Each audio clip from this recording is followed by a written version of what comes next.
a Miguelina y a Chantal, que ya tenían ganas de estar aquí presentes. Después de tanto culto por internet, ya era hora de que estuvieran aquí entre nosotros. Le damos un aplauso de bienvenidas a ellas, que Dios las bendiga. Bienvenidas a vuestra casa. Gloria a Dios, qué bueno. Recién hemos terminado un culto, lo empezamos, como bien saben ustedes, a las 5. Y bueno, esto pues un poquito con prisa, ¿no? Para que después pudiéramos comenzar este segundo culto. Solamente tengo un anuncio y es el siguiente. El jueves vamos a tener culto aquí. Y yo les voy a decir por qué lo vamos a tener. Porque es el último domingo, el último día del año, el día 31. Y aunque sé que a lo mejor hay algunos que tienen, no sé, organizado o tienen pensado hacer algo especial con amigos o con la familia o con quien sea, yo creo que deberíamos hacer todos un esfuerzo. Lo dije en el culto anterior y lo digo ahora. Yo creo que deberíamos hacer un esfuerzo. Yo sé que hay algunos que no vienen nunca los jueves, sino solamente los domingos, y otros que vienen los domingos que no vienen los jueves, o viceversa.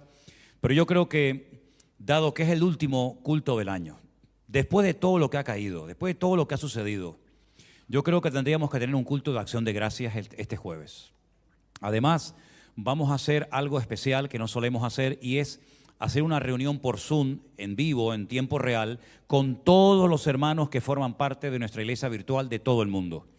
Para ellos es una ilusión tremenda el poder estar en directo en un culto. Yo le voy a pedir a muchos de ellos que den testimonio, y a mí me gustaría que todos pudiéramos tener el jueves un culto diferente, donde algunos de ustedes dieran testimonio de lo que han aprendido, de lo que han recibido, de todo lo que ha sido para ustedes este año. Así es que el culto va a ser como siempre, a las 7, ¿vale? Hay algunos hermanos que me han dicho, yo voy a venir, pero a lo mejor no puedo estar así, el culto dura mucho. Yo no sé exactamente cuánto va a durar. Generalmente los cultos de los jueves no son cultos muy extensos. A lo mejor este es un poquito más, pero les puedo asegurar que máximo 1 hora y media podemos estar pensando en salir, ¿de acuerdo? Así es que el jueves 31 de diciembre vamos a estar aquí a las 7 de la tarde y vamos a darle lugar a todos los que quieran compartir un testimonio. Van a haber muchísimas personas conectadas, las vamos a poner ahí en las pantallas para que ustedes los puedan ver a ellos y ellos al mismo tiempo le puedan ver a ustedes y conocerlos. Yo sé que algunos de ustedes conocen a muchos hermanos y hermanas y familias de otros países que forman parte de la iglesia virtual, a lo mejor todavía otros no, pero yo creo que va a ser un tiempo muy especial que no lo podemos perder. Así que ese era el anuncio que quería compartir con todos ustedes. Y también Armandito. Bueno, darle la bienvenida a Armando. Ya es que eso de Armandito ya a mí no me sale, tú. Darle la bienvenida a Armando Junior, Armando 2, pues no sé, es como darme la bienvenida a mí cuando venga a mi casa, ¿no? Ya está en su casa, por lo tanto, bueno, bienvenido también, pero bueno, es como si no se hubiera ido. Lo que pasa es que ahora ya no habla bien el castellano. Ya ahora se nos va por la línea del catalán, entonces ya ahí es más complicada la cosa. Pero bueno, benvingut, ¿no? ¿Cómo es? Benvingut, ok, muy bien.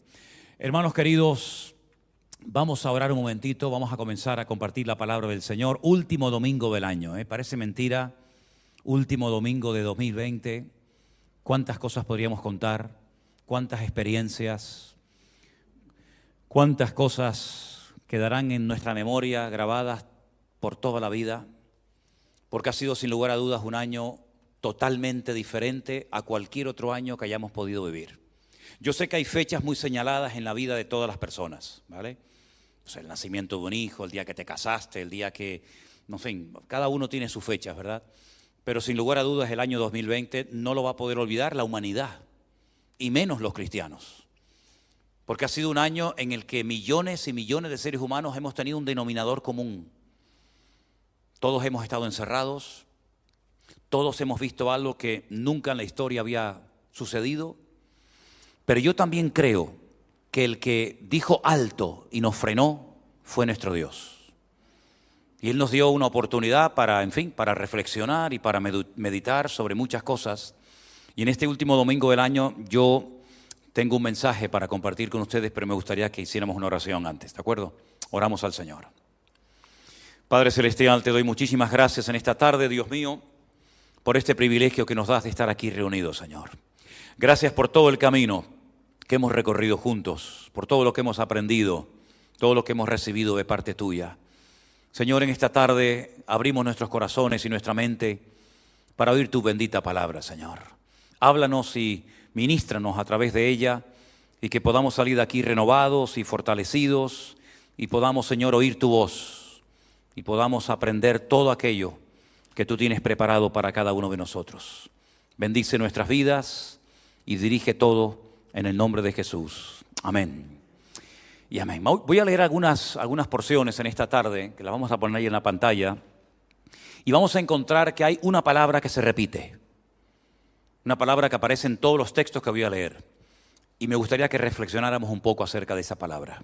Empezamos por Hechos capítulo 13, por favor, a partir del versículo 16, Hechos capítulo 13, versículo 16, la palabra de Dios dice así: varones israelitas y los que estáis, y los que teméis a Dios, oíd.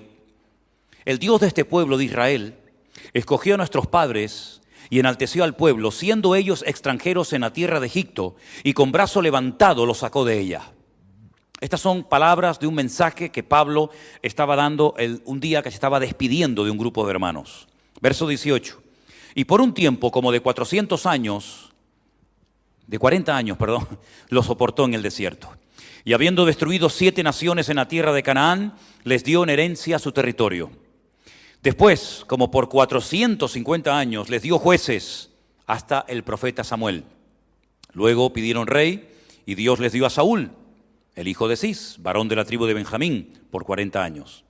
Quitado les levantó por rey a David, a quien dio también testimonio diciendo: he hallado a David, hijo de Isaí, varón conforme a mi corazón, quien hará todo lo que yo quiero.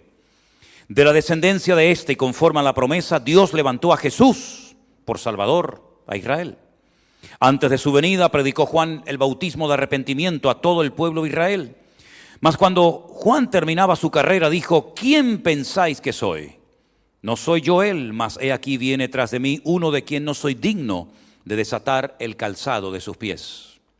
Varones, hermanos, hijos del linaje de Abraham, y los que entre vosotros teméis a Dios, a vosotros os es enviada la palabra de esta salvación. Porque los habitantes de Jerusalén y sus gobernantes, no conociendo a Jesús, ni las palabras de los profetas que se leen todos los días de reposo, las cumplieron al condenarle. Quédense con esta expresión: no conociendo a Jesús, ni las palabras de los profetas que se leen todos los días de reposo, las cumplieron al condenarle. Pablo está despidiéndose y está dando un extraordinario recorrido por la historia del pueblo de Israel, diciéndoles cómo Dios fue escogiendo a distintos personajes, usándolos en su momento y en su generación, hasta llegar el nacimiento de Jesús, el Mesías, y de esa manera traer salvación al pueblo de Israel y a toda la humanidad. Ahora bien, si estos gobernantes que estaban vivos durante su época, gobernantes religiosos y políticos, hubieran realmente entendido que Él era el verdadero Mesías, por sentido común, nunca lo hubieran podido crucificar. Porque ¿cómo van a crucificar al verdadero Mesías? ¿Cómo van a crucificar al Hijo de Dios? ¿En qué cabeza cabe eso? Pero dice la Biblia que no conociendo a Jesús, es decir, por ignorancia de la persona de Cristo y de las escrituras que hablaban de Él, por ignorancia lo crucificaron y de esa manera se cumplieron las profecías. Es decir, que la ignorancia jugó a favor del cumplimiento profético de todo lo que estaba escrito acerca del Señor en la Biblia. Es interesante, ¿verdad?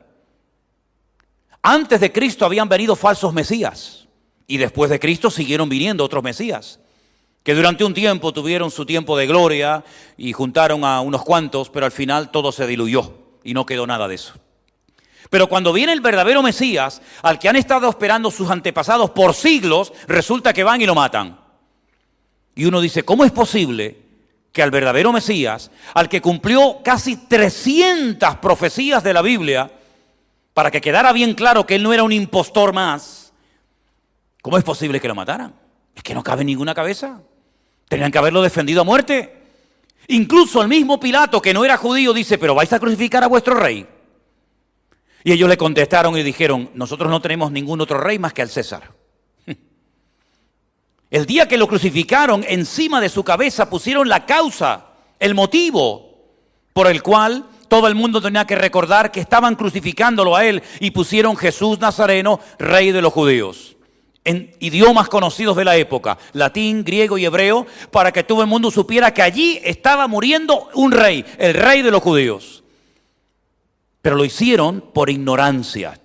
Y la ignorancia, repito, jugó a favor del cumplimiento de las profecías.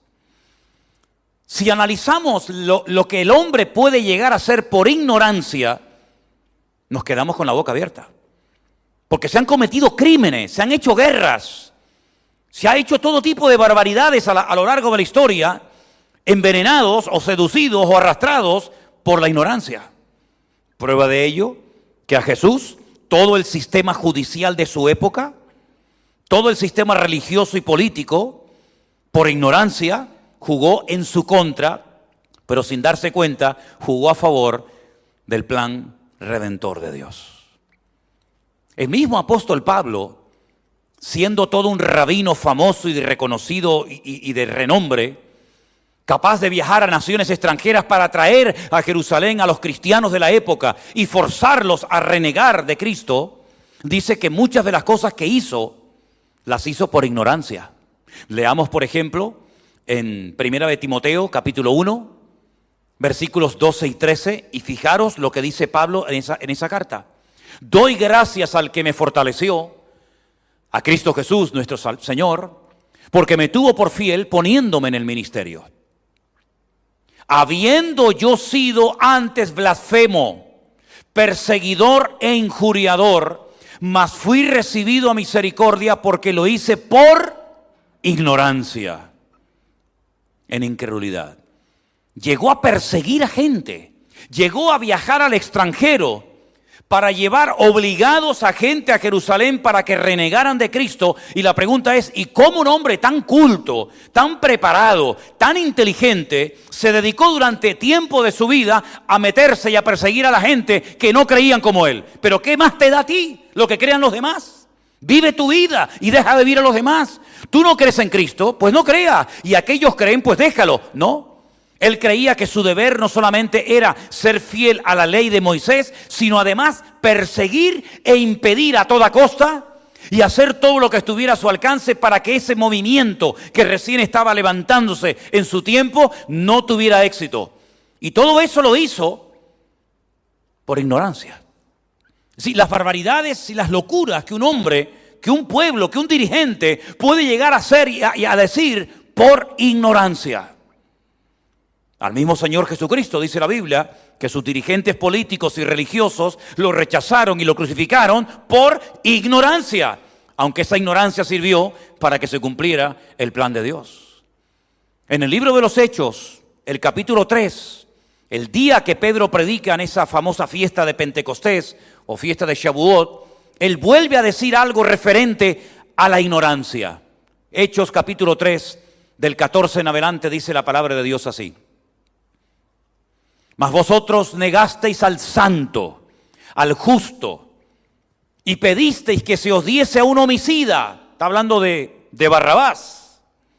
Matasteis al autor de la vida, a quien Dios ha resucitado de los muertos.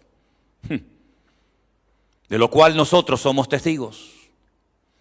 Y por la fe en su nombre, a este, recién se acaba de hacer un milagro, que vosotros veis y conocéis, le ha confirmado su nombre, y la fe que es por él ha dado a este completa sanidad en presencia de todos vosotros. Mas ahora, hermanos, sé que por ignorancia lo habéis hecho, como también vuestros gobernantes. Y coinciden las palabras de Pedro con las de Pablo, aunque hay un espacio de tiempo entre uno y otro, pero los dos dicen que todo lo que sucedió en Jerusalén en aquella generación, en aquel tiempo, fue debido a la ignorancia de los dirigentes políticos y religiosos de Israel. ¿Qué les parece?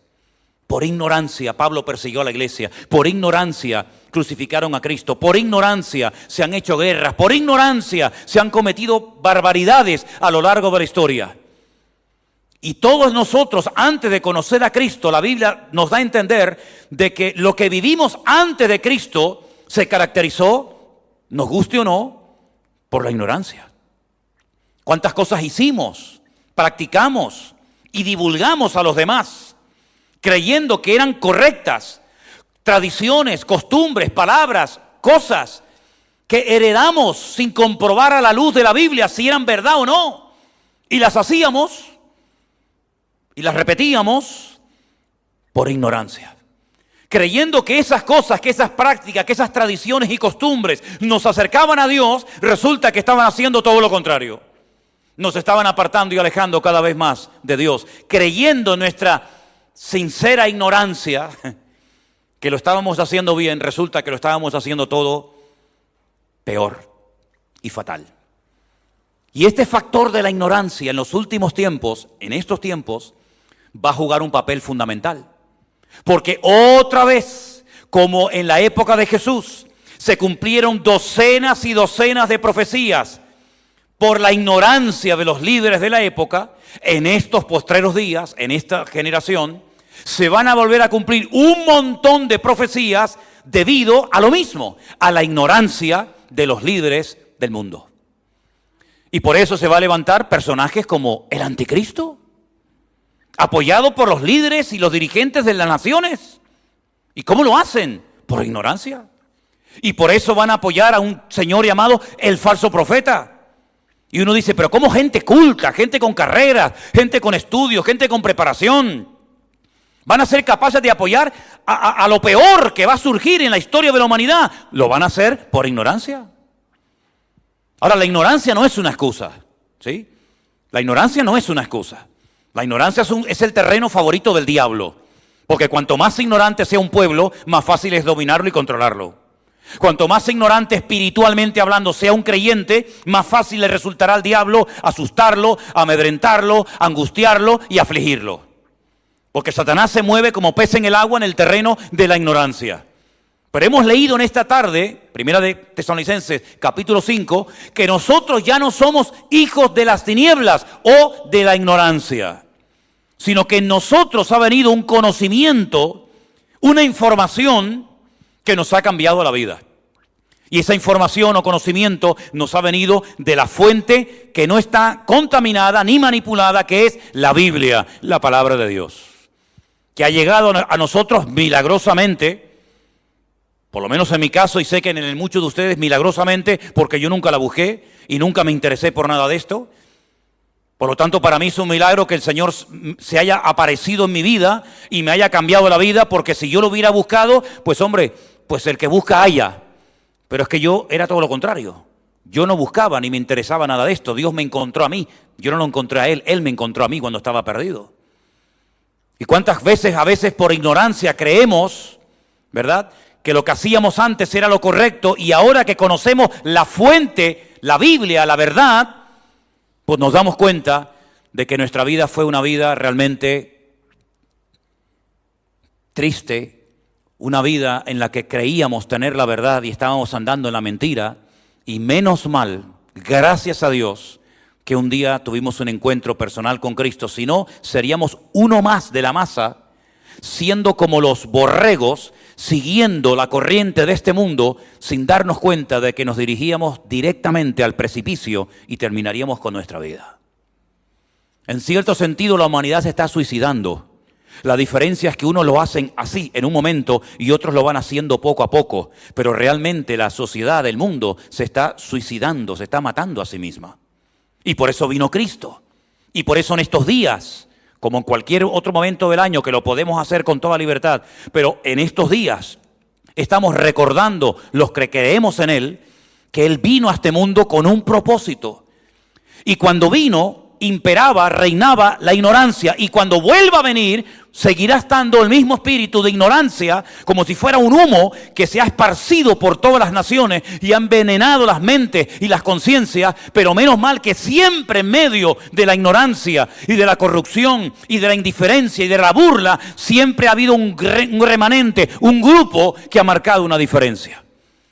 Ya Abel marcó una diferencia, aunque eran poquitos, pero ya era diferente.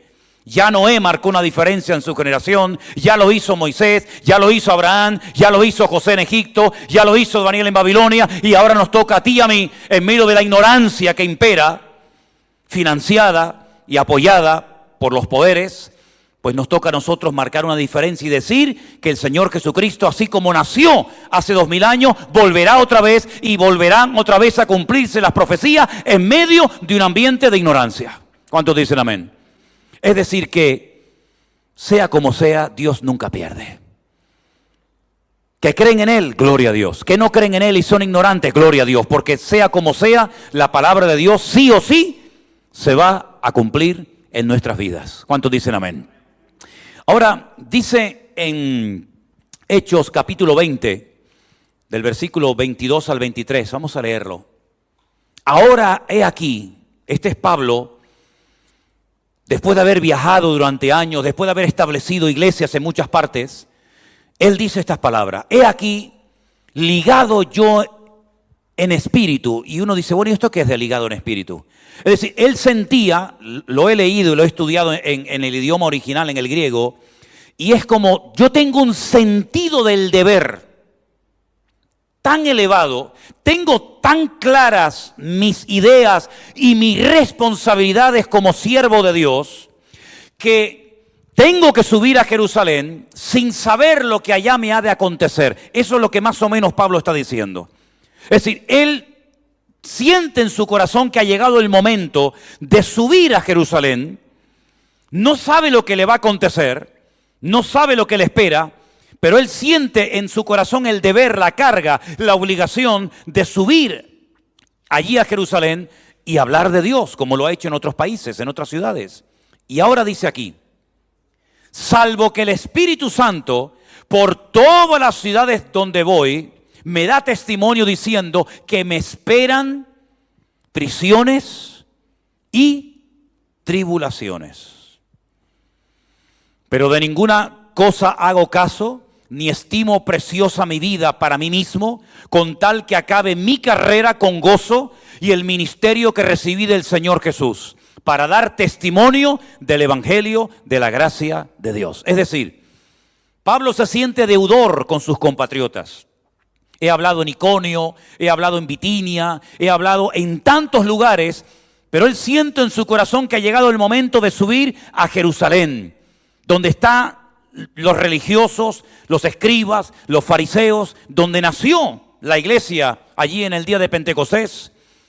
Y él dice, yo realmente no sé lo que me va a suceder, aunque el Espíritu Santo me viene dando testimonio por todas partes donde voy, de que me esperan prisiones, me esperan cárceles y me esperan cosas no muy agradables, humanamente hablando.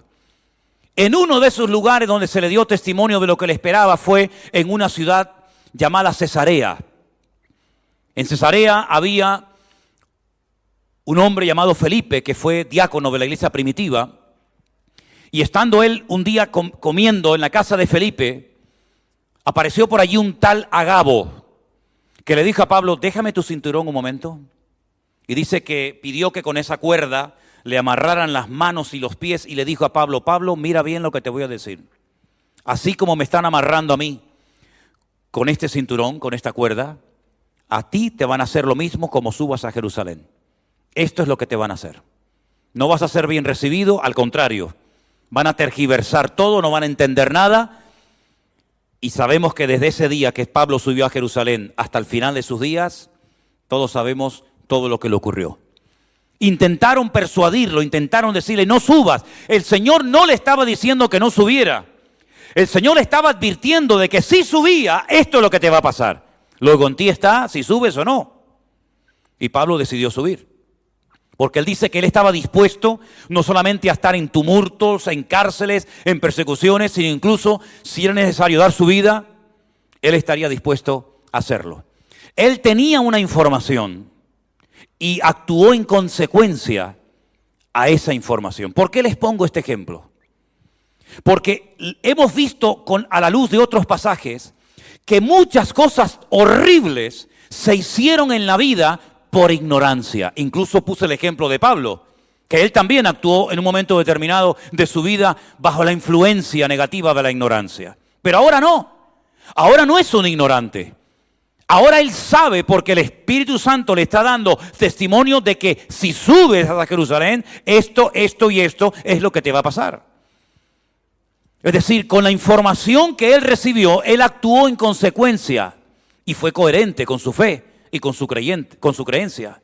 Nosotros desde el 14 de marzo, desde el 15, mejor dicho, de este año, de marzo, hasta el día de hoy, hemos recibido muchísima información acerca de los acontecimientos finales, acerca del anticristo, acerca de las profecías de los últimos tiempos. Es decir, nunca ha habido una invasión, si me permiten la palabra, de tanta palabra, de tanto conocimiento, de tantas cosas de la Biblia como en estos últimos meses. Y el que ha querido aprender ha tenido muchas oportunidades para aprender. Y el que ha querido madurar y crecer ha tenido oportunidades. Y el que no ha querido aprender y el que no ha querido cambiar, ahí se ha quedado. Ahora bien, con toda la información, con todas las experiencias, con todo el conocimiento que hemos aprendido en carne propia, donde no ha habido un área donde Dios no nos ha probado, hermanos. Hemos sido probados como nunca antes en nuestra vida. ¿Qué vamos a hacer con todo lo que hemos aprendido? Con todo lo que hemos vivido en el 2020. ¿Qué vamos a hacer con todo eso? ¿Se lo contaremos el día de mañana a nuestros nietos o a sabe Dios a quién? Una vez vino al mundo una pandemia y estuvimos durante meses con las iglesias cerradas y la gente conoció el evangelio por internet. Y vamos a contar simplemente como una batalla, como esas personas que cuentan las glorias del pasado, pero que no tienen nada que contar en el presente.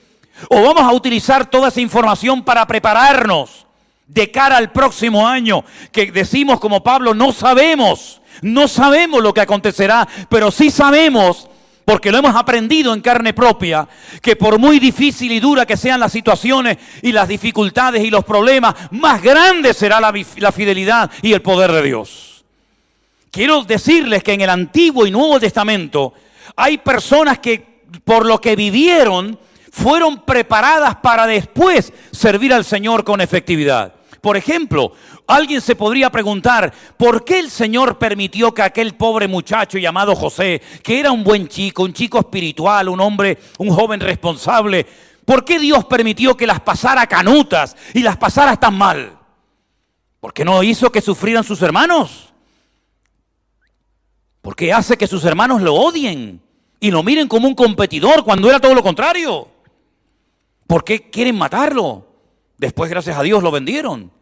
¿Por qué llega a Egipto y parece que va de mal en peor? Y cae en la casa de un buen hombre que lo compra y se fía de él, y resulta que se levanta la mujer de su amo y lo denuncia y lo meten en la cárcel por un delito que no había cometido. Y estando en la cárcel ayuda a los presos y los presos salen y se olvidan de él. Pero ¿cómo es posible que una persona tan buena padezca tanto en la vida? A veces alguien se pregunta eso, ¿verdad? Y hay profetas como por ejemplo Habacuc que le decían a Dios, ¿pero por qué? ¿Por qué tiene que sufrir el bueno? Y parece que al malo le va todo bien. Y muchas veces también Job se queja con Dios y Dios le dice, ¿terminaste? Ahora escúchame a mí y te voy a hacer una serie de preguntas. Y lo sorprende y le muestra que hay cosas que a priori no entendemos, pero que al final dan resultado y vemos el por qué Dios permitió aquello. Y vamos a entender por qué Dios permitió esto en el 2020. Claro que lo vamos a entender y lo vamos a comprender. Y de dónde salió y por qué salió y quién lo hizo y quién no lo hizo. Vamos a entenderlo. No les quepa a ustedes la menor duda. Estamos haciendo la historia. Pero la historia se escribirá y la podremos leer y repasar. Y la historia nos demostrará que aquello no fue casualidad, sino que fue todo un propósito. Y además de la historia secular, tenemos la palabra de Dios, que a través de ella nos hemos dado cuenta de que todo esto es simplemente un botón de muestra para que el mundo sepa que en una hora puede cambiar el mundo. Y el rico puede terminar en la miseria más absoluta. Y que una persona que parece que lo controlaba y lo sabía todo, pues puede terminar loco y suicidándose y tirándose de un puente abajo. Y hemos visto cosas tremendas en este año de gente que de repente lo ha perdido todo, cuando parece que ellos tenían el mundo en la mano y todo lo que anhelaban y querían lo conseguían, y ahora resulta que la gran industria del turismo, que el año pasado trajo a 80 millones de personas, las trajo aquí a nuestro país, y eso implica trabajo, y eso implica prosperidad, y eso implica no sé qué, resulta que se cerraron las puertas y ahora no vienen ni las moscas. ¿Y ahora qué hacemos con tantos hoteles? ¿Y ahora qué hacemos con tanta industria del turismo? José entendió que todo lo que sufrió tuvo un propósito. Él no iba a crecer en la adulación. Nadie crece en la adulación ni en el aplauso. Es más, todo eso te puede echar a perder. José creció en la adversidad. José aprendió a descubrir la fidelidad de Dios en la cárcel. José se dio cuenta de que el sistema judicial de su época era una porquería y no servía para nada, como el de la época de Jesús. Tantos religiosos, tanta Torá, tanta Biblia, tanto conocimiento, y al final llegan y prefieren a un criminal antes de votar y de apoyar al verdadero Mesías. ¿No nos dais cuenta de que cuanto más podrido y cuanto peor esté la situación del mundo, más se glorifica a Dios en medio de todo eso?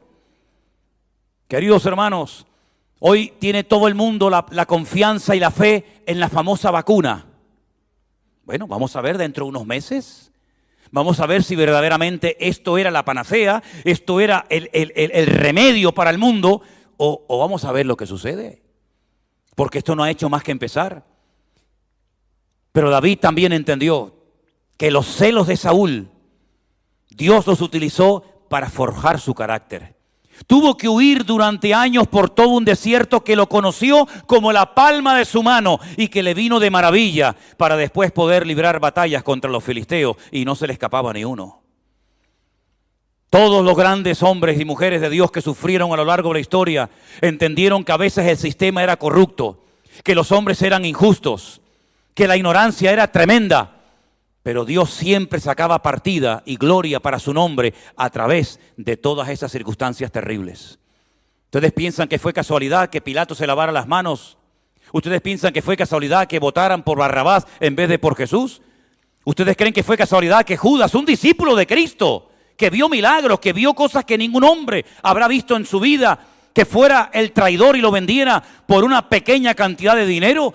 Nada fue casualidad en la vida de Jesús y nada ha sido casualidad durante el año 2020. Dios ha sacado jugo, Dios ha sacado gloria para su nombre a través de todas estas circunstancias y hemos crecido y hemos madurado y hemos visto la gloria de Dios como nunca antes en nuestra vida la habíamos visto. Prueba de ello es que después de todo lo que ha pasado, todavía seguimos aquí alabando al mismo Dios.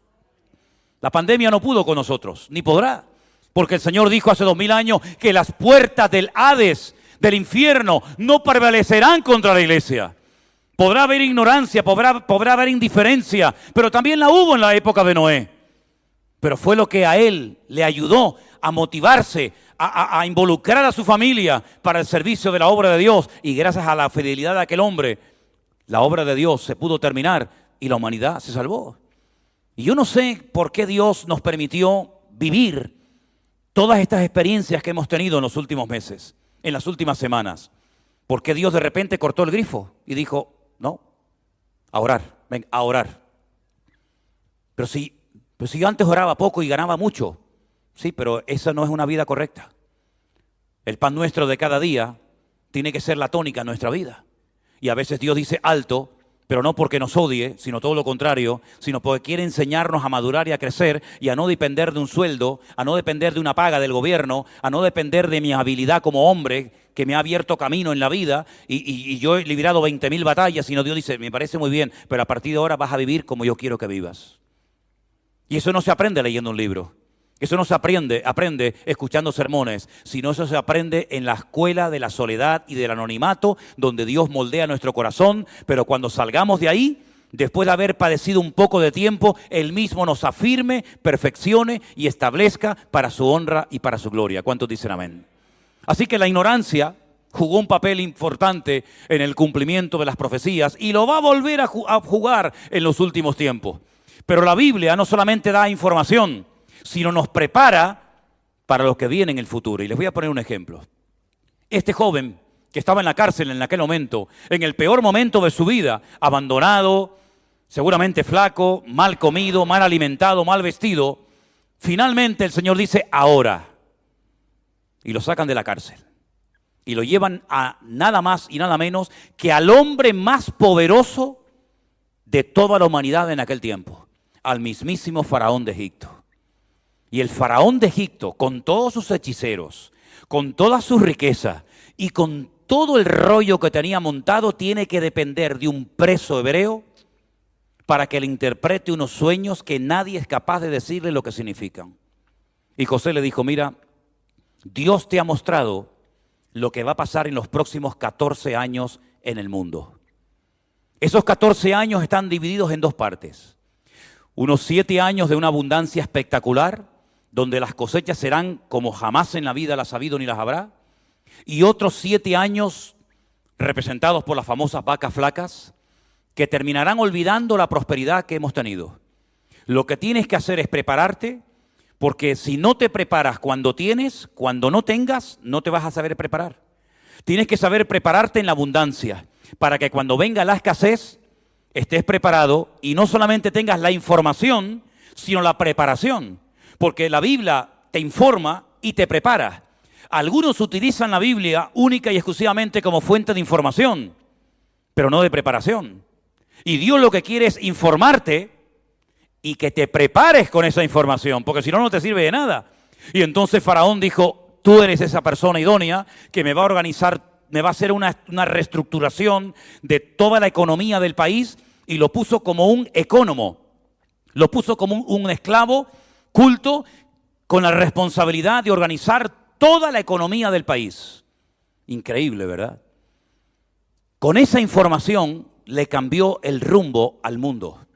Y millones de personas se salvaron gracias a la información y a la preparación que vino a consecuencia.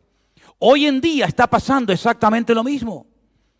Hoy en día el Señor sigue hablando a su pueblo, a su iglesia, y está utilizando a sus hijos para que tengamos la información correcta de la Biblia. Y hermanos, ustedes tienen una información muy grande de la Biblia, ¿eh? Hay gente que nos escribe y nos dice, yo he aprendido con ustedes viendo los cultos más que en 20 años de mi vida. Y nos lo dice gente que lleva toda la vida en iglesias. El otro día nos escribió una señora de 70 y pico de años y nos decía, hace mucho tiempo que está cerrada nuestra iglesia y yo en contacto con ustedes he aprendido más, sin salir de mi casa oyendo y escuchando la palabra, más que en toda mi vida. Y gloria a Dios, está bien. Pero toda esa información que hemos recibido nos tiene que ayudar para prepararnos, para que aquel día no nos sorprenda como ladrón en la noche. Muchos tenían la información de que iba a llover, pero no hicieron cambios, no se prepararon y se los llevó a todos. Muchos tenían la información de lo que iba a pasar en Sodoma y Gomorra, pero no hicieron cambios y se murieron todos. Muchos tenían la información de lo que Dios quería, de lo que Dios demandaba, pero no actuaron en consecuencia. Y hoy en día el Señor no le va a permitir más a su iglesia que se mueva en el terreno de la ignorancia. Porque ya bastante hemos perdido el tiempo en la ignorancia, en opiniones y en conjeturas. Y ahora ha llegado el momento de que con toda esa información nos preparemos para darle la bienvenida con optimismo y con fe y confianza en el Señor al próximo año. Que solamente Dios, solamente Él, el eterno nuestro Dios, sabe lo que va a suceder y cómo va a suceder, pero nosotros ya hemos aprobado el examen. Nosotros hemos aprendido, nuestra fe ha madurado, nuestro conocimiento ha crecido, nuestra comunión con el Señor se ha consolidado. ¿Por qué? Porque hemos visto la mano de Dios en la adversidad. Hemos visto cómo el Señor nos ha ayudado a salir de la oscuridad. Hemos visto cómo el Señor ha prosperado a la iglesia. Hemos visto cómo el Señor nos ha preparado en todo este confinamiento y pudimos volver a abrir las puertas y seguir celebrando cultos como si no hubiera pasado absolutamente nada. Pero cuando abrimos la iglesia, los que vinieron en aquellos primeros cultos vinieron completamente diferentes a antes de la pandemia. ¿Por qué? Porque aprendimos en nuestras casas que nuestro Dios es fiel, no solamente a nivel de iglesia, sino a nivel familiar, a nivel particular. Y el Señor nos ha cuidado y bendecido hasta el día de hoy. ¿Cuántos dicen amén? Así que, hermanos, vendrán tiempos de ignorancia, vendrán personas que se burlen, vendrán personas que pasen de todo, que digan que es mentira, pero es que esto no es nada nuevo. ¿No decía Pedro en una de sus cartas, no os sorprendáis, hermanos, del fuego de prueba que os ha sobrevenido, como si alguna cosa extraña os aconteciese. ¿Saben lo que ha ocurrido en este tiempo? Lo mismo que no ocurría desde el siglo I. Han ocurrido en estos meses cosas que hacía siglos que no ocurrían. En el pueblo de Israel, desde que salieron de Egipto, no habían celebrado una fiesta de Pesaj o de Pascua sin poder salir a la calle. Eso pasó en Egipto, que celebraron la fiesta de la Pascua de puertas para adentro, no podían salir fuera porque afuera estaba el ángel de la muerte destruyendo a todos los primogénitos. Y eso no había ocurrido nunca, ni en la Segunda Guerra Mundial. Y volvió a ocurrir este año. En el siglo I, cuando Pedro tiene en su corazón la carga de escribirle a los dispersados, es decir, él no le escribe como Pablo a una iglesia. Por ejemplo, esta carta es para ustedes, los de Corinto. Ya está. Los de Esmirna ni se enteraban de aquella carta. O cuando escribió una carta a los filipenses, los colosenses ni se enteraban de aquella carta, a lo mejor nunca la leyeron. Pero Pedro escribió 2 cartas a todos los cristianos que habían tenido que salir huyendo a consecuencia de la persecución.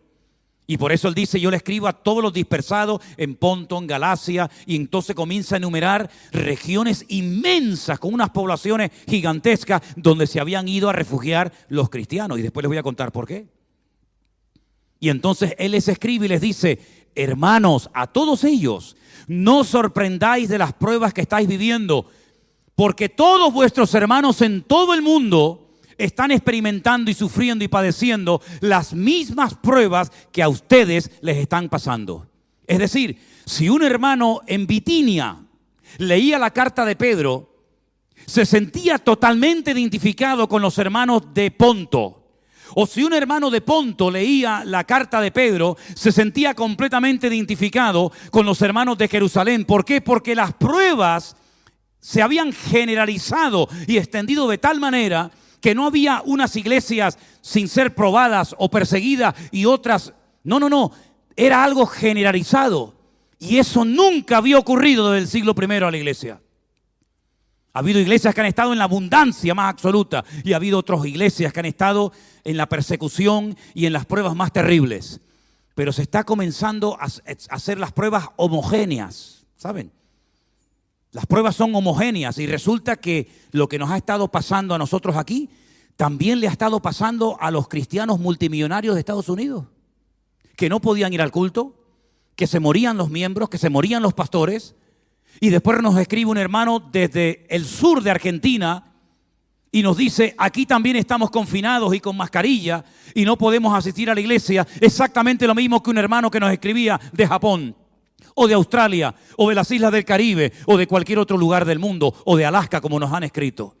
Y resulta que sin moverte de esta isla pequeña, que apenas ni se ve en el mapa, y que algunos no saben ni dónde se encuentra, resulta que nos hemos dado cuenta por internet y por las redes sociales que las mismas circunstancias de confinamiento, de crisis económica, de gente que se muere, de trabajos que se cierran, de empresas que se van al garete, están sucediendo las mismas cosas en todas las naciones del mundo. Y eso nunca había ocurrido desde el siglo I. Y ahora nos viene bien recordar el versículo. No os sorprendáis del fuego de prueba, hermanos, como si alguna cosa extraña os aconteciese, porque estas mismas pruebas las están experimentando todos vuestros hermanos en todas partes del mundo. ¿Qué les parece?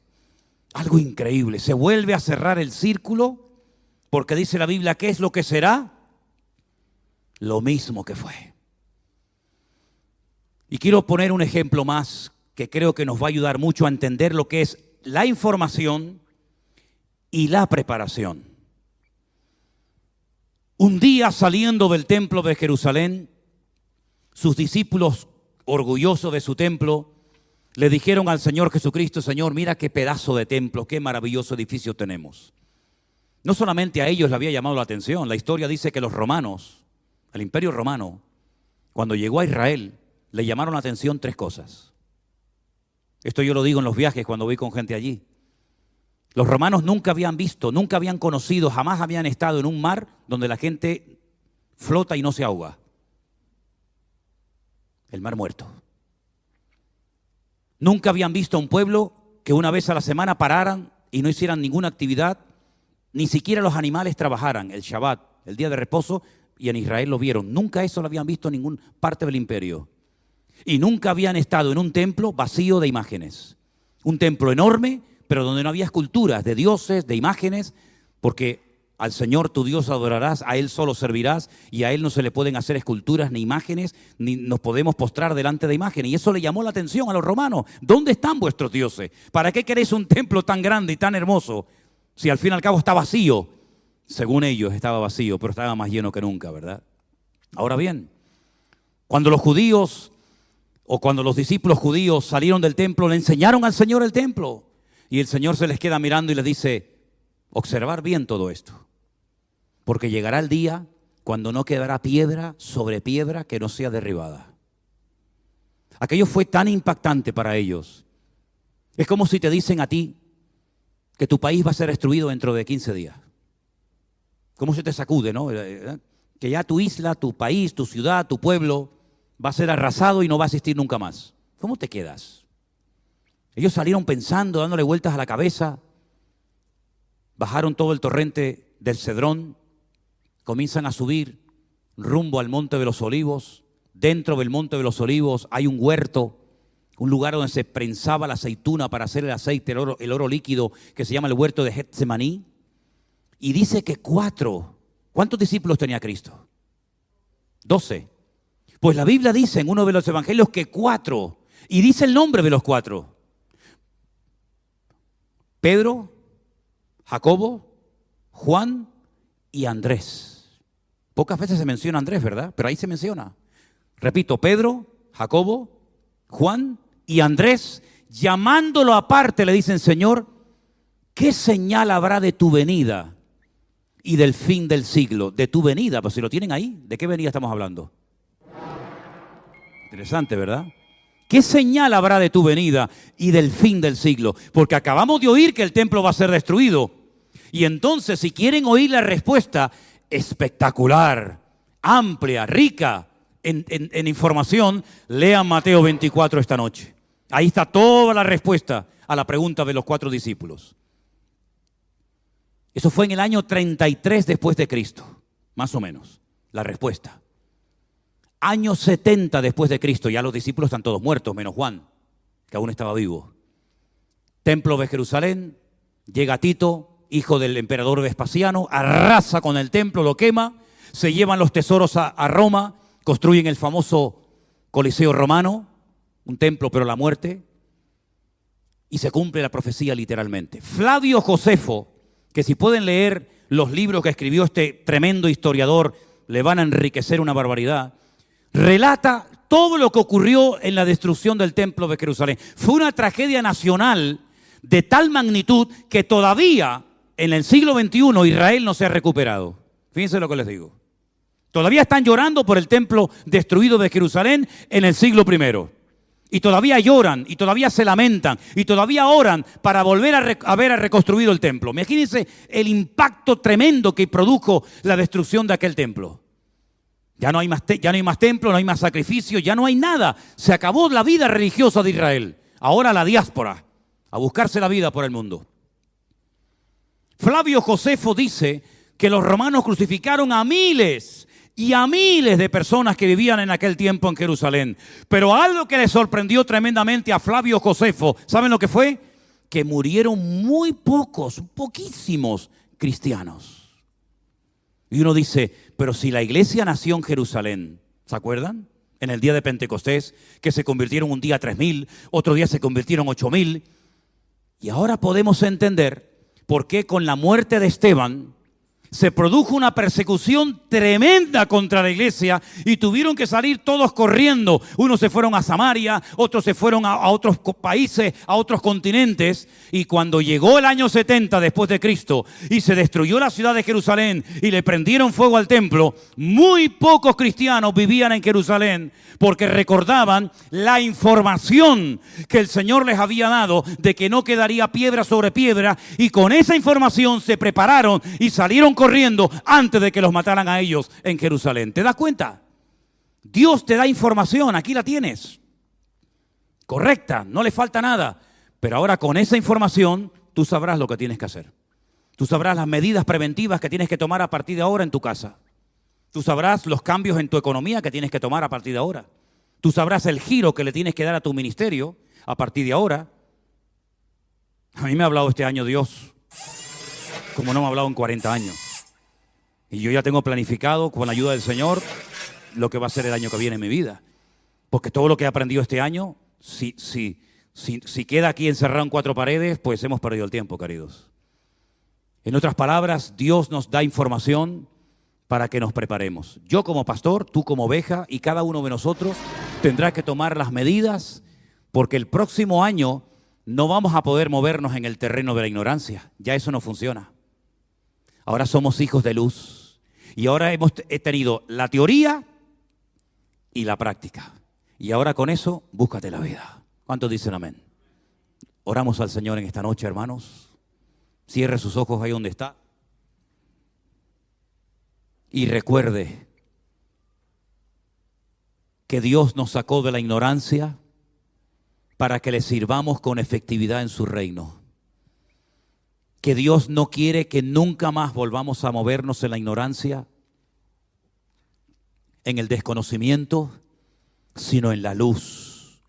Porque la luz disipa las tinieblas. Y ya bastante ignorancia y tinieblas hemos tenido en nuestra vida como para volver atrás.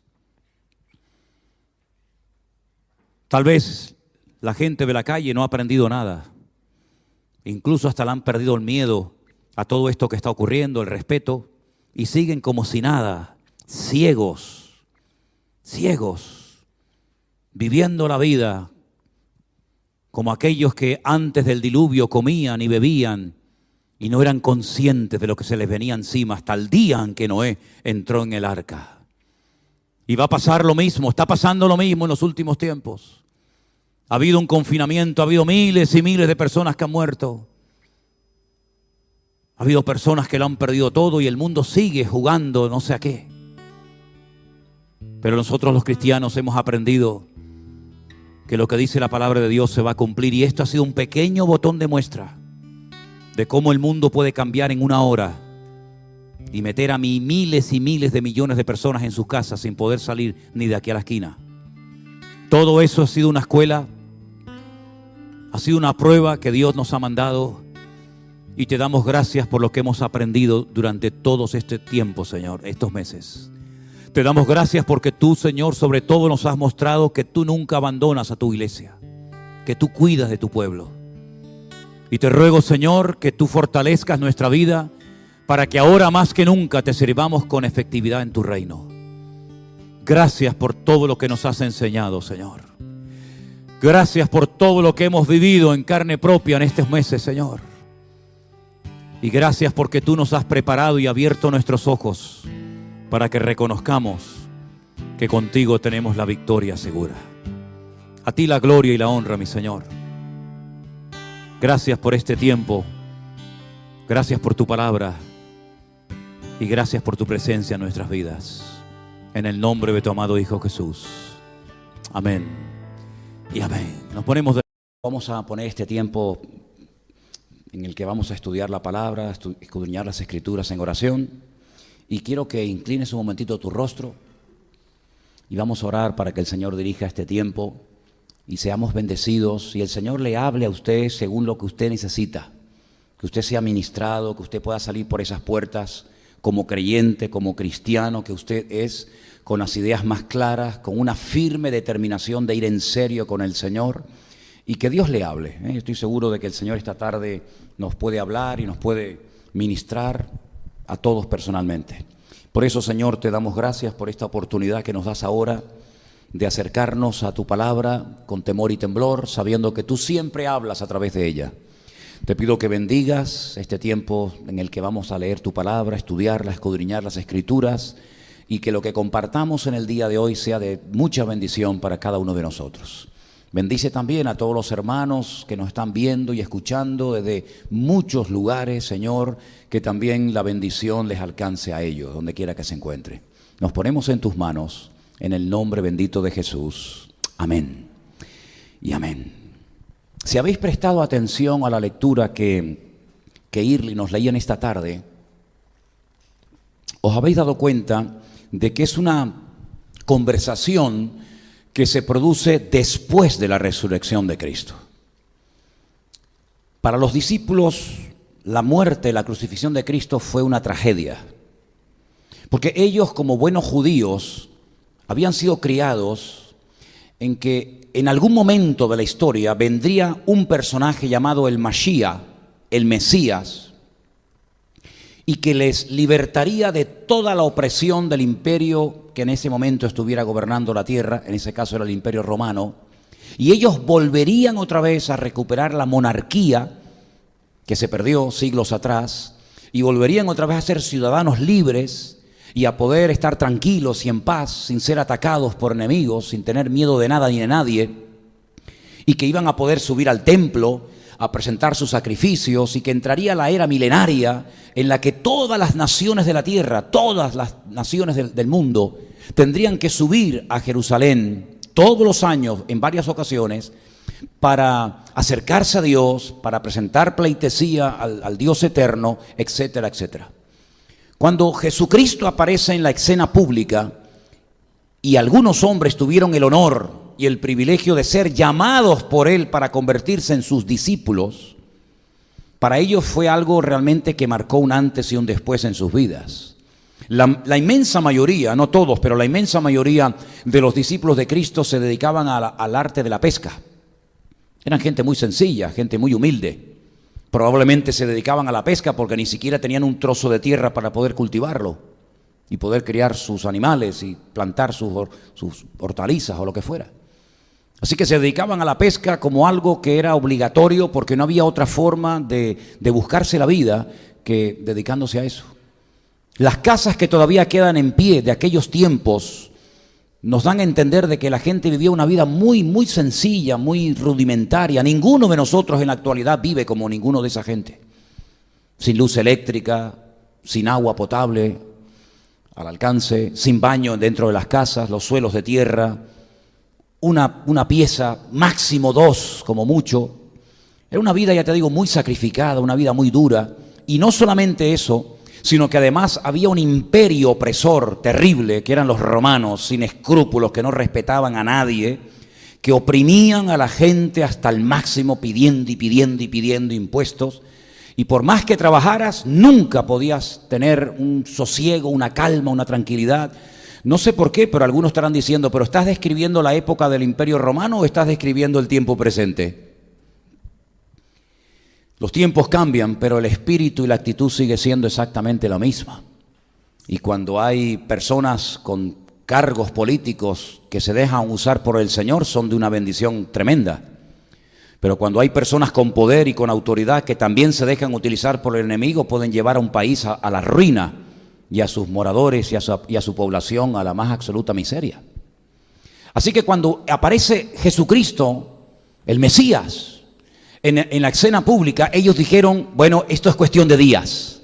Ya por fin los romanos van a ser destruidos, nosotros vamos a ser gente importante en el reino del Mesías, por lo tanto, si no será este año, será el año que viene, pero por fin podemos ya soñar y casi a degustar la realidad de que la era mesiánica va a comenzar en breve.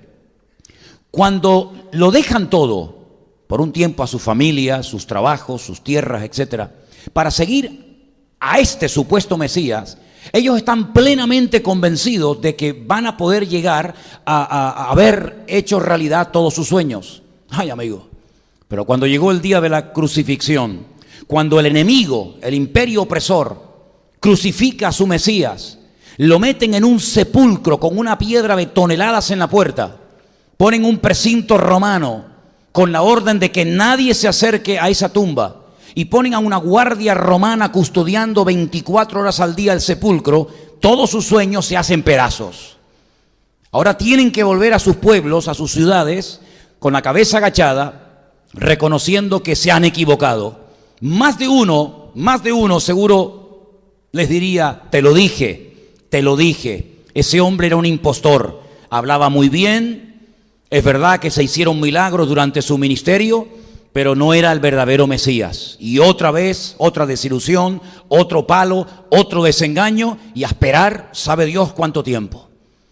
Por lo tanto, estos dos que vemos en la historia de Lucas, capítulo 24, son personas que se están marchando de Jerusalén y están ya cerca, en lo que hoy en día sería la ciudad de Tel Aviv. Por allí está el camino de Emaús. Y están desanimados, están destruidos, están totalmente desmoralizados. Se ha ido toda ilusión, toda expectativa se les ha quebrado. Ellos están hundidos porque todas sus ilusiones se han hecho pedazos. Y de repente, en medio de aquella conversación, en medio de aquel dolor, se les presenta nada más y nada menos que el Señor Jesucristo resucitado. Ellos no se dan cuenta y el Señor Jesucristo les dice: ¿qué os pasa? Os veo tristes, os veo decaídos. ¿Qué conversación es esta? Y ellos le dicen: es que nosotros esperábamos que a ese Mesías que seguíamos iba a restaurar la monarquía, etcétera, etcétera, lo que les acabo de contar, y no ha pasado nada. Y encima lo han matado, lo han crucificado, han acabado con su vida, y todas nuestras expectativas se han venido al suelo, al piso. Y Jesús, dice la Biblia, que empezando por Moisés, es decir, es una forma de decir por los libros de la Torá, los primeros 5 libros de la ley de Moisés, pasando por los profetas y por las Escrituras, es decir, por todo lo que es el Antiguo Testamento, la Tanaj, le va mostrando versículo tras versículo, libro tras libro, pasaje tras pasaje, que todo lo que ocurrió era necesario que ocurriera, que estaba profetizado que el Mesías vendría, sí, pero que en su primera aparición, en su primera venida, lo matarían. Y todo eso no fue producto de la casualidad, sino que estaba todo estipulado de antemano con cientos y en algunos casos con miles de años de antelación, profetizado de muchas formas y de muchas maneras a través de muchos profetas, para que cuando apareciera el supuesto Mesías pudieran reconocer si era un impostor, si era un farsante o era el verdadero Mesías. Por lo tanto, el Señor lo que hace es recurrir a la palabra, llevarlos a las Sagradas Escrituras para abrirles los ojos y demostrarles que la crucifixión, la negación por parte de Pedro, el hecho de que lo traicionara uno de sus discípulos, el hecho de que lo crucificaran entre 2 ladrones, el hecho de que echaran suerte sobre sus vestiduras, el hecho de que cuando lo crucificaron no le rompieron ni un solo hueso, y todo lo que ocurrió no era producto, repito, de la casualidad, sino que era el cumplimiento profético de cosas que se habían dicho en la antigüedad. Por lo tanto, Él lo que hace es llevarlos a las Escrituras y tratar de abrirles los ojos, mostrarles que todo aquello estaba escrito y profetizado y que simplemente lo que había ocurrido es lo que tenía que ocurrir. Cuando llegan a un cierto lugar, dice la Biblia que entre ellos dijeron: oye, ¿tú no notabas que cuando Él nos abría y nos explicaba y nos compartía las Escrituras, había como un fuego en nuestro corazón que ardía? Y de repente dice que el Señor se desaparece de su vista y ellos deciden dar la vuelta y volver a Jerusalén y decir: oye, que no estamos locos, que no nos hemos equivocado, sino que lo hemos visto, porque también estaba profetizado que no solamente moriría, sino que resucitaría al tercer día. ¿Cuántos dicen amén? Es decir, si todos los que nos llamamos cristianos, me da igual, evangélico, católico, de la rama que usted sea, porque curiosamente cuando uno va a Israel, se da cuenta que no solamente cristianos son los católicos.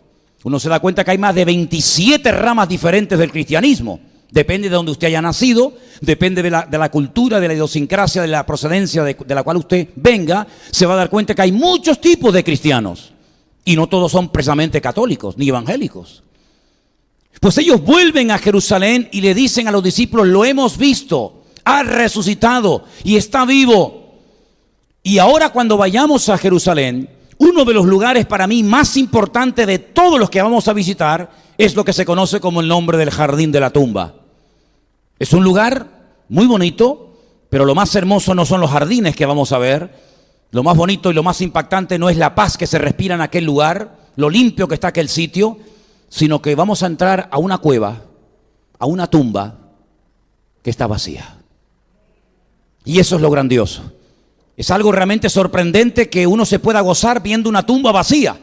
Porque generalmente cuando la gente va a un cementerio, y en estos días miles de personas han ido a visitar a sus muertos, pues generalmente la gente va a visitar a alguien que supuestamente está enterrado allí. Y lloran ante la tumba. Incluso en algunas culturas le ponen comida y en otras le cantan canciones, etcétera, etcétera. Pero cuando vamos allí sí vas a ver gente, probablemente veréis algunas personas que los verás llorando, pero no de tristeza, sino de alegría. Y verás montones de personas cantando en la puerta del sepulcro, alegrándose. ¿Saben por qué? Porque Él estuvo dentro de ese sepulcro, pero ya no está, porque resucitó al tercer día y vive para siempre. ¿Cuántos dicen amén? Y eso es lo más grande de nuestra fe. Porque si nosotros los cristianos pudiéramos ir de peregrinación, como tantas y tantas religiones van a sus lugares de culto, a visitar a un cadáver, sinceramente el apóstol Pablo dedica mucho tiempo a explicar lo que hubiera ocurrido si Cristo no hubiera resucitado. Primero, si Cristo no resucitó, tampoco los que creemos en Él resucitaremos. Pero los cristianos de toda la vida, hasta en el credo que aprendimos de niño, se decía: creo en Dios Padre Todopoderoso, Creador del cielo y de la tierra, ¿sí o no? Creo en la resurrección de los muertos, ¿sí o no? Si Cristo no resucitó, tú y yo tampoco resucitaremos. Si Cristo no resucitó, nuestra fe es vana, es inútil, porque nuestros pecados, mentira, no fueron perdonados. Porque hemos dicho durante 2000 años al mundo entero que nuestros pecados han sido perdonados por la sangre de Jesucristo. Si Cristo no resucitó, sino que simplemente murió, fue un mortal más como cualquier otro, como Pablo, como Pedro, como María, como Santiago, como David, como Moisés, etcétera, etcétera. Si no resucitó, nuestros pecados aún siguen estando ahí, presentes delante de Dios. Si Cristo no resucitó, entonces no volverá. Y la Biblia dice que Cristo volverá otra vez y todo ojo le verá y toda rodilla se doblará y confesará que Él es el Señor para gloria de Dios Padre. Pero si no resucitó, se lo comieron los bichos en el sepulcro, entonces ¿a quién estamos esperando? A un muerto. Si Cristo no resucitó, ¿a quién le hemos cantado esta tarde, hermanos? ¿A quién le habéis cantado? ¿A un muerto?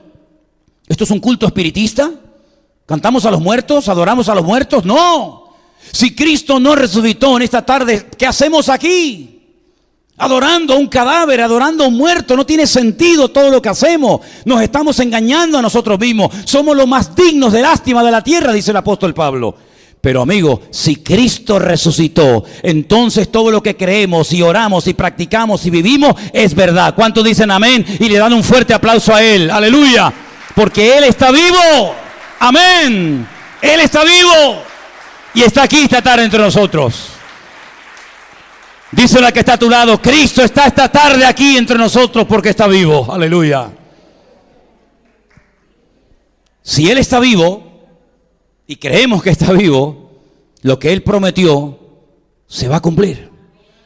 Mañana, si tú abres el último capítulo del Evangelio que se llama Mateo, y por casualidad, digo entre comillas la casualidad, lees ese versículo donde son palabras textuales de Cristo, donde dice: y he aquí yo estoy con vosotros todos los días hasta el fin del mundo. Imagínate que tú estás viviendo en otra ciudad de Tenerife o en otra parte del mundo, y mañana tú lees ese versículo. Y resulta que yo por la mañana también la estoy leyendo, y otro hermano en otro país también lo está leyendo. Mi pregunta es: ¿con quién está? ¿Con el que está en Ecuador? ¿Con el que está en Estados Unidos? ¿Con el que está en Europa? ¿Con el que está en Israel? ¿Con quién está de los que están leyendo ese texto? Con todos.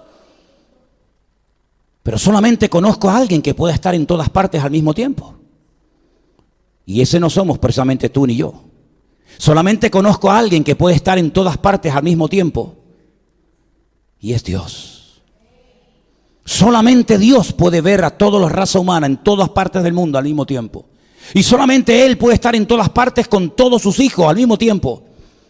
Por eso cuando leemos que el ángel del Señor, el enviado del Señor, Malaj, el ángel es el enviado de Dios, acampa alrededor de los que lo temen y les defiende, quiere decir que ese ángel no es un ángel cualquiera, es el enviado del Padre, es el enviado de Dios, porque se te protege a ti, y a ti, y a ti, y a mí, y a todos los 1.000 millones de cristianos que hay en el mundo. Eso quiere decir que ese ángel es omnipresente, y el único omnipresente, y omnisciente, y omnipotente es Dios el Eterno. Para Él la gloria y la honra. Aleluya. Luego nuestra fe es algo impresionante. Reducir toda esa magnitud que te estoy tratando de compartir, Reducir toda esa potencia espectacular de uno que lo matan, que resucita, que sale de la tumba. Reducir todo eso a algo material es lo más absurdo del mundo. Reducir esa verdad profunda de un Cristo que resucitó, de un Cristo que venció al diablo, de un Mesías que resucitó de la tumba y venció a la muerte, de un Cristo que está sentado a la diestra del Padre y que volverá en una nube y pondrá sus pies, según Zacarías 14, en el monte de los olivos. Reducir todo eso a algo tangible, a algo material como plata, oro, plástico, madera o lo que sea, es una locura. Porque cuando el rey David quiso construir un templo a Dios, cosa que Dios nunca le había dicho, una de las cosas que Dios le dijo es: ¿qué casa tú me vas a hacer a mí, muchacho? Si el cielo es mi trono y la tierra es el estrado de mis pies, ¿qué dimensión le vas a dar al edificio para meter al Dios del universo? Cuando el universo es infinito, el universo es descomunalmente grande, pues Dios es más grande todavía que el universo. ¿Dónde lo vas a meter? ¿Qué tamaño tendrá la habitación? ¿Qué altura tendrá que tener ese edificio? Yo no te he dicho que me construyas una casa, porque es imposible que podamos meter a Dios en una caja. Es imposible que podamos representar a Dios en una fotografía. Es imposible que podamos hacer una imagen de Dios, porque Él es mucho más grande que todo eso. No se puede medir, no se puede pesar, no se puede, digamos, oler, pero su presencia recorre todos los cielos y la tierra. Y escucha a los hermanos en un continente y escucha a la iglesia en otra parte y sabe todo, porque es Dios eterno y Dios todopoderoso. Y entonces todo eso que está en las Escrituras es lo que el Señor intenta mostrarles, porque las Escrituras son las que te van a abrir los ojos y a sacar de la ignorancia. ¿Cuántos dicen amén? Te voy a contar algo tremendo. Para nosotros fue un regalo de Dios. No lo esperábamos. Nuestra hermana Rosy, que vive en Icó de los Vinos, tiene detrás del coche ese pescadito, ¿sabéis? Que es un símbolo de los cristianos de los primeros siglos, cuyas iniciales significan Jesús Nazaret, Hijo de Dios, ¿verdad? Todo eso. Y ella tiene ese pescadito en la parte de atrás del coche. Y un día paró el coche en una calle de Icó de los Vinos. Y un señor habló con ella. Y bueno, no voy a dar todos los detalles, pero contacta con este señor que vive allí en Icó de los Vinos, que tiene un negocio allí. Y este hombre dice que está leyendo la Biblia, que ha visto los cultos que hacemos aquí en Garcilaso de la Vega y que realmente es un hombre que tiene muy claras las cosas. Y ahí quedó. Cuando ayer decidimos ir a pasar la mañana con Rosy y pasear por las calles de Icó de los Vinos, que les recomiendo que vayan a ver ese pueblo, Es un pueblo que siempre pasamos de largo, pero hay que meterse por sus calles. Es un pueblo muy bonito, Tiene muchas cosas lindas que ver. Rosy me dijo: ¿te gustaría conocer a este señor? Y le dije: sí, sería muy bueno. Cuando llegamos a su negocio, había clientes, entonces no quisimos entrar, pero nos quedamos a la puerta. Cuando el hombre me ve, yo no sabía quién era, pero lógicamente él jugaba con ventaja. Él sabía quién era yo. Cuando el hombre me ve, mira, fue algo tan hermoso. Nos dimos un abrazo y me dice: yo soy tu hermano en Cristo. Mira, estas personas que estaban allí salieron. Nos hubiéramos quedado todo el día hablando con él. Es impresionante cómo este hombre hace 3 años, leyendo solito la Biblia, dejó cosas que ni te puedes imaginar y tiene las ideas más claras, fíjate lo que te voy a decir, que muchos que a lo mejor se congregan en muchas iglesias, solamente leyendo la palabra de Dios, solamente leyendo las Escrituras. Está sufriendo persecución. Ha sido incomprendido, ha sido rechazado, pero tiene una solidez en la fe a prueba de bombas. ¿Y sabe de dónde le viene todo eso? De la fuente, de la base, que es la palabra de Dios. ¿Sabes que eso siempre pasa cuando te atreves a abrir la Biblia con temor y temblor y con respeto y reverencia y le dices al Señor que te hable? Claro, lo que Él nos decía, y es verdad, como es un libro que puedes tenerlo en una estantería junto con 1000 libros más, como que no hay una diferencia, ¿no?, entre este libro y este libro. Pero sin embargo, lo que tenemos que tener bien claro, que este libro es la Biblia, es la palabra de Dios. Y está en este formato de libro cómodo, en diferentes tamaños y versiones, para poder llevarlo en el bolsillo, en la cartera, en el móvil, en la guantera del coche, en la mesa de noche de la habitación. Pero aunque sea un libro grande, pequeño, más bonito, más feo, no deja de ser la palabra de Dios, que tiene la inspiración divina.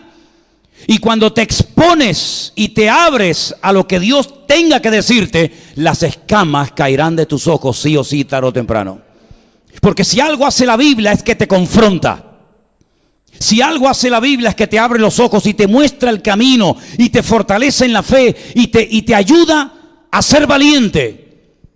Y a veces enfrentarte contra una esposa, contra un hijo, contra un amigo, contra lo que sea. Pero cuando uno sabe en quién ha creído, cuando alguien comprueba y conoce la verdad te hará libre. Y ayer tuvimos la oportunidad de conocer a una persona que no se congrega, y quiero dejar esto bien claro, no se congrega en ninguna parte. Simplemente él y Dios, a través de la palabra, ha llegado a un nivel de comunión con el Señor que realmente es para dejarte con la boca abierta. Toda una bendición fue para nosotros conocer a este hermano nuestro en Cristo Jesús. Tal vez algún día, y probablemente pronto, vendrá por aquí para que ustedes lo conozcan. Pero lo que intento decir en esta tarde es que cuando la palabra de Dios llega a tu vida, primero valórala y aprovecha la oportunidad de conocer la verdad, porque no en muchas partes, yo creo que en ninguna parte vas a encontrar la verdad, sino que la verdad hay que buscarla, y cuando la encuentres, no la sueltes, porque la verdad puede transformar tu vida, pero para bien. ¿Cuántos dicen amén? Hay un versículo que quiero leerles, 2 de Timoteo 3:16, por favor. Vamos a ponerlo ahí en la pantalla para que podáis verlo y leerlo. 2 de Timoteo, capítulo 3, versículo 16. 2 de Timoteo, hija. Estás poniendo 1 de Timoteo. 2 de Timoteo, capítulo 3, verso 16, dice: toda la escritura es inspirada por Dios. Toda. Desde el primer versículo hasta el último. Toda la escritura es inspirada por Dios y útil. No hay nada vano, no hay nada que sobre, nada inútil, no. Es inspirada, número 1, es útil, número 2, ¿para qué? Para enseñar, para redarguir, para corregir, para instruir en justicia. Fíjate los beneficios positivos que te aporta la lectura de la escritura. Te enseña, te redarguye o te mejora, si lo entiende mejor así, te mejora, te perfecciona, te corrige, te instruye, a fin de que el hombre de Dios sea perfecto o completo, enteramente preparado para toda obra de Dios. Si el hombre leyera más la Biblia y interiorizara sus verdades, probablemente muchos psicólogos y psiquiatras se quedarían sin trabajo. Porque mucha gente recurre a los psiquiatras y a los psicólogos en busca de respuestas que Dios te podía haber dado si hubieras tenido el valor de ir a Él a pedir ayuda en vez de ir a los hombres a pedir ayuda. Y no es que no creamos y no aceptemos la ayuda de los hombres, ni mucho menos. Pero por encima de la ayuda del hombre, sea quien sea y se llame quien se llame, el que verdaderamente te conoce, te comprende y te puede libertar y transformar la vida es el Señor a través de su palabra. Así que fíjate los beneficios tan extraordinarios que te puede proporcionar la escritura. Si lees el periódico todos los días, puede ser que te desinforme.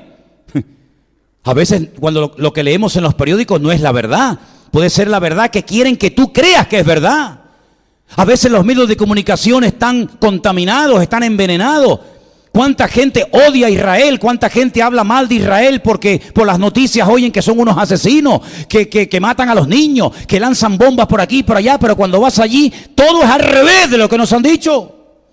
Y se te abren los ojos y te das cuenta de que muchas veces una persona llena de prejuicios lo que transmite, si además tiene un poder tremendo a través de los medios de comunicación, son sus prejuicios y sus temores y sus traumas y sus complejos. Pero lo bonito es cuando hablas con conocimiento de causa y vas allí y te das cuenta de que no es realmente como nos han dicho.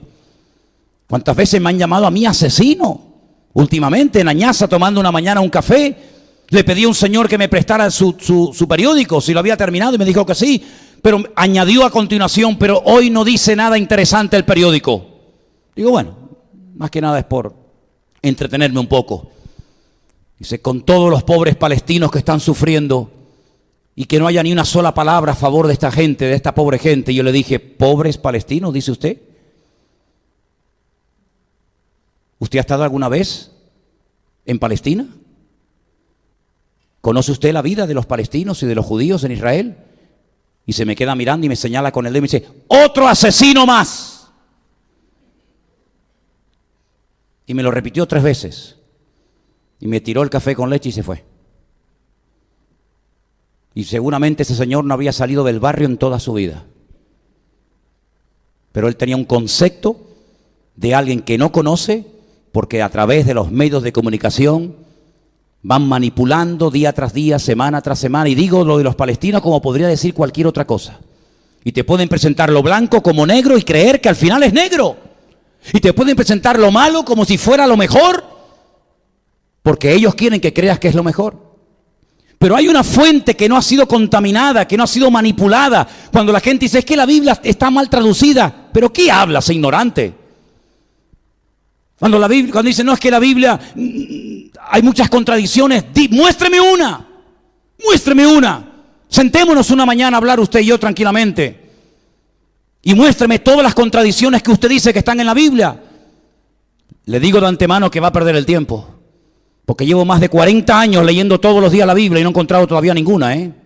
Y mira que he buscado y por aquí y por allá. Y como me decía este señor ayer, yo desmonto toda la Biblia y no la vuelvo a montar hasta que me convence lo que he leído. Me gustó mucho ese símil que me puso, ¿verdad? Así que, queridos hermanos y amigos, es la palabra de Dios, el don perfecto, lo más maravilloso que Dios nos ha dado después de la salvación, para que puedas tener en todo momento, en tiempo real, la voluntad de Dios en tu matrimonio, la voluntad de Dios para con tus hijos, la voluntad de Dios para con el tema de papeles que estás atravesando, o laboral, o económica, o espiritual, o de cualquier otra índole. Porque la palabra de Dios tiene un poder que transforma a la gente de una forma que ni ellos mismos son conscientes de lo que han cambiado simplemente por leer la Biblia. Mira la revolución que se armó en Europa. Continente oscuro, negro, un continente hace siglos de ignorancia total y absoluta, de enfermedades, de plagas, de miseria, de pobreza, hasta que la Biblia salió, ¿verdad?, de la cueva y la gente comenzó a leer la Escritura, y cómo cambiaron pueblos y cómo cambiaron ciudades y cómo millones de personas cambiaron de la noche a la mañana, porque la palabra de Dios te hace libre en todas las áreas de tu vida. Por eso predicamos en esta iglesia la Biblia y no predicamos del periódico, ni del Quijote, ni de cualquier otro libro, porque la palabra de Dios es viva y es eficaz y vale para enseñarte, para animarte, para corregirte, para guiarte, para instruirte, para todo en la vida, hermano. Absolutamente para todo. Hay un grupo de creyentes que recibieron durante un tiempo la visita de un buen predicador, pero ellos decían, bueno, ¿ya has terminado? Ahora que has terminado la exposición de tu tema, vamos a hacer algo. Déjenme que les ponga el ejemplo leyendo en Hechos capítulo 17, Hechos capítulo 17, del versículo 10 al versículo 11. Hay una ciudad que se llama Berea y allí había un grupo de creyentes muy particular. Presta atención. Inmediatamente los hermanos enviaron de noche a Pablo y a Silas hasta Berea. Y ellos, habiendo llegado, entraron en la sinagoga de los judíos. Y estos eran más nobles que los que estaban en Tesalónica, pues recibieron la palabra con toda solicitud, escudriñando, leyendo, investigando las Escrituras cada día para ver si estas cosas eran así. ¿Por qué durante siglos se han creído en tremendas mentiras, como si fueran inmensas verdades? Porque ¿cómo se puede contrastar una mentira con otra mentira? Si algo es falso y yo quiero comprobar si es falso, no puedo utilizar otro elemento falso para desenmascarar la mentira. Tendré que utilizar otra medida, tendré que utilizar una verdad para poder confrontar la mentira. Para poder confrontar las tinieblas hay que encender la luz. No irme a un sitio más oscuro todavía. La luz es lo que lo manifiesta todo y la luz es la palabra de Dios. Es Cristo a través de su palabra hablando a tu corazón.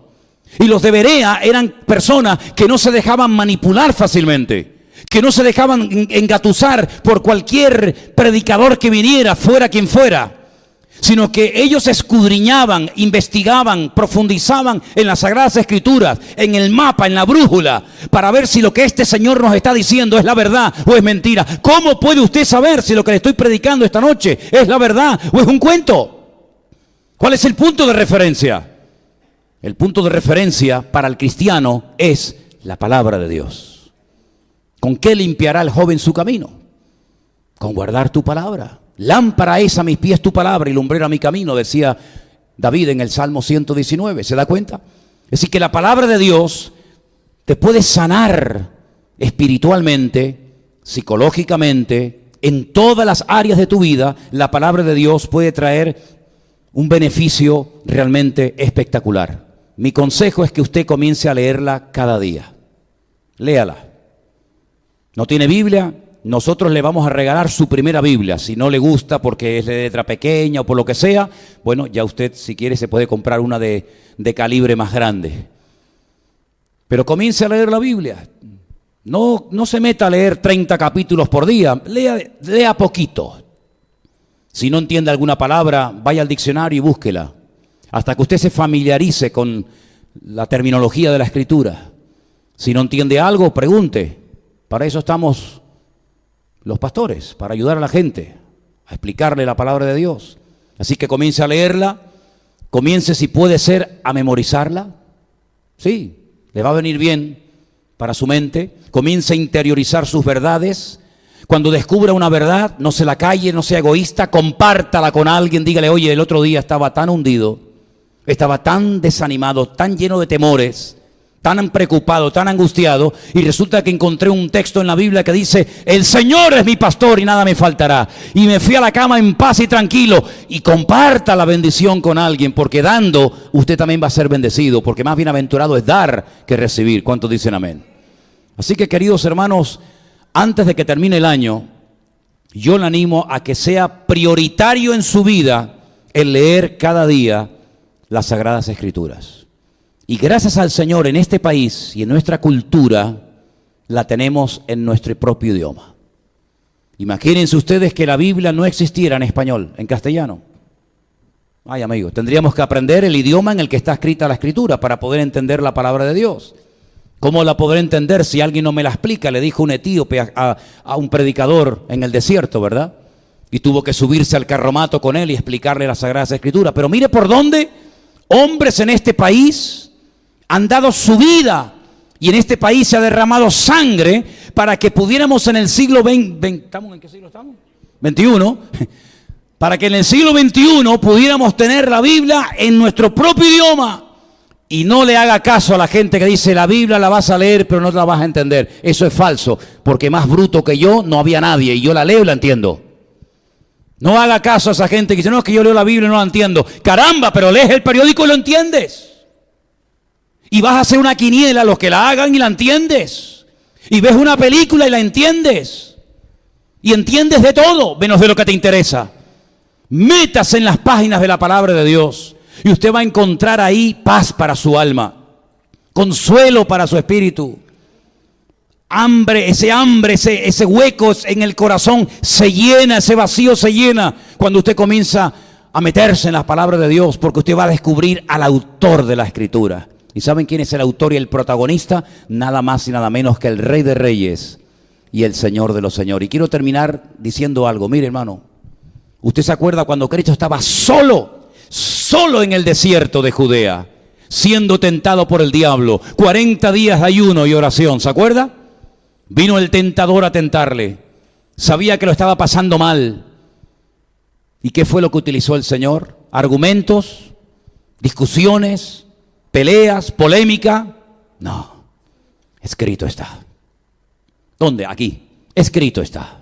Aquí, escrito está. Y desmanteló toda mentira y todo argumento falso del diablo a través, esgrimiendo la palabra de Dios. Por eso Pablo, cuando describe la armadura del cristiano, cita la Biblia y la compara con una espada. Dice, la espada del Espíritu, que es la palabra de Dios. Así que le animo a que lea la Biblia, a que la estudie, que la interiorice, y usted va a poder vivir mucho mejor, en tranquilidad y en paz, porque no solo de pan vivirá el hombre, sino de toda palabra que sale de la boca de Dios. ¿Cuántos dicen amén?